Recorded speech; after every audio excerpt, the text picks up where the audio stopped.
שלו קטנה, לכבות אותה? אי אפשר. אם הם ימשיכו לעשות את זה, הם יעוררו תגובות שהם לא מדמיינים לעצמם. אין סוף לעונש של מי שמטעה, מי שמסית ומדיח. עונשו של כל אחד ואחד, כמו שאותו יימח שמו, אותו אחד מייסד הנצרות, אותו אחד מה שקורה איתו למעלה, עכשיו אומרת הגמרא בגיטין וזין, אומרת שם הגמרא, דנים אותו בצואה רותחת, חבילה של צואה, של פסולת שיוצא מהקיבה של בני האדם, וחתולים וכלבים ואריות ונמרים, רותחת, מבעבעת, שם שמים אותו, שם הוא נענש ככה כל רגע ורגע.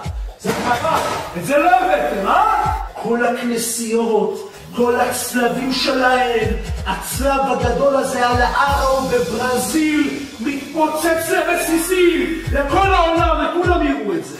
כולם יראו את זה. אבל להוציא את השקר של כולם החוצה.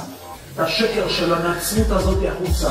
שבשם כביכול בורא עולם, בשם כביכול יש לו כתפיים רחבות, הוא לוקח את העוונות של כולם.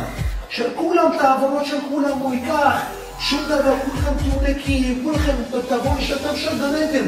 איזה שטויות, כמה דפר בן אדם יכול להיות, כמה סתום בלום, כמה דביל ומפגר, אין מילים אחרות, בן אדם יכול להיות בשביל להאמין לשטות המפגר.